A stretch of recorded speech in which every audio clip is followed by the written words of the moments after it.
Welcome to night number 128 of History Bedtime Stories in our pajamas in bed, and tonight's episode is brought to you by Buddy's Pizza. Tonight, I thought we could talk about Vincent Damon Furnier. Is that name ringing a bell? Is it rolling around in the punch bowl meaning anything to you? What about the name Alice Cooper?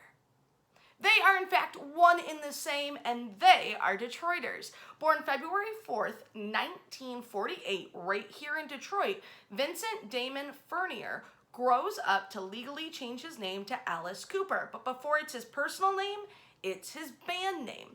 So the whole story starts here in Detroit. He's here until high school when the family moves to Phoenix.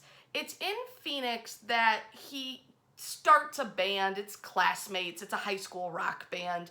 And they're actually called the Spiders.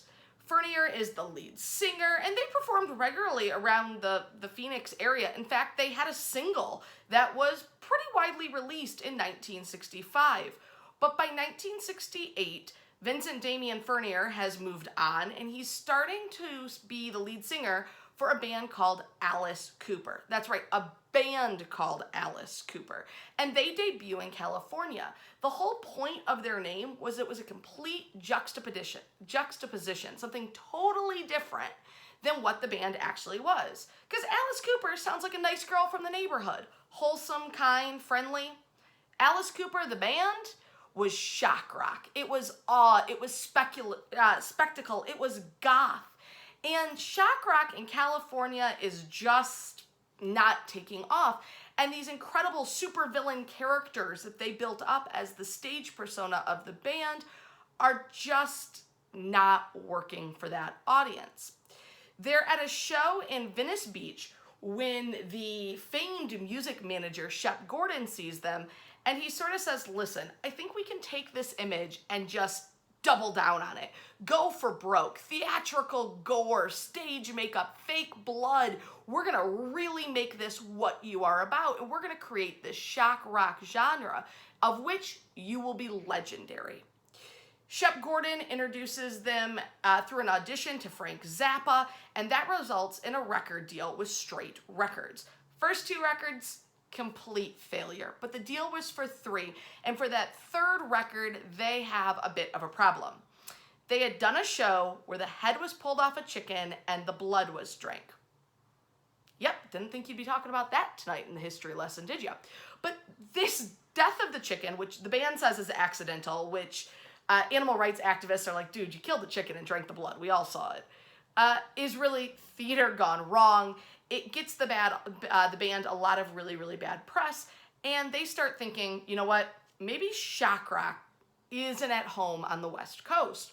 So Alice Cooper, the band, decides to come home to Detroit. And in 1970, they released their third record, and the final record that was part of that Straight Records deal, titled Love It to Death. Well, that record included the single I'm 18, which was the #1 most successful single for the band so far.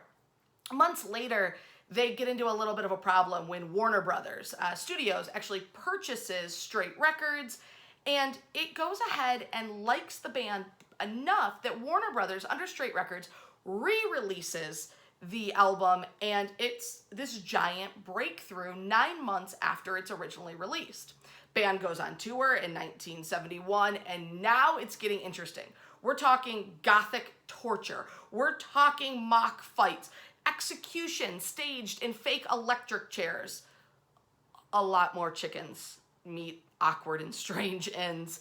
And in February of 1973, the band releases its most commercially successful album, Billion Dollar Babies. And when I say it's big, it is top 40 in multiple genres. Around the same time, Vincent Damon Furnier legally changes his name to Alice Cooper. Now, part of that was because he wanted to avoid legal ownership issues with the band itself, and he was already theatrically being called Alice Cooper, so why the heck not go for it? When he changes his name legally, he releases his first solo album. And this is titled Welcome to My Nightmare. And at this point, Alice Cooper really starts looking the way we all think of Alice Cooper looking. That long, straight hair, very theatrical makeup, and stage performances that are as much heavy shock rock music as theatrical opera. As a solo artist, he continues to do really well. He tours for a long time. He runs into some big problems with drugs and alcohol and ends up in recovery and in rehab. Following a stint in rehab and really reactivating his successful career, he rules the 90s and early 2000s as far as awards. In 2000, he was recognized for his prior work by being given a star on the Hollywood Walk of Fame. In 2006, he won the Living Legend Award. In 2006, he also wins the Classic Rock and Roll Award. In 2007, he receives the Rock Immortal Award. So, I mean, we're talking about some really big from the industry nods. In 2011, though, the band Alice Cooper receives the biggest award you can when they are inducted into the Rock and Roll Hall of Fame.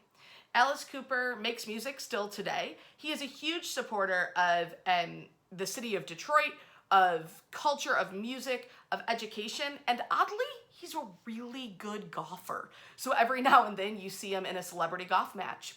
On top of that, he says his most celebrated accomplishment is being a dad. So how can you not love Alice Cooper for that? Wash your hands. We'll see you tomorrow night.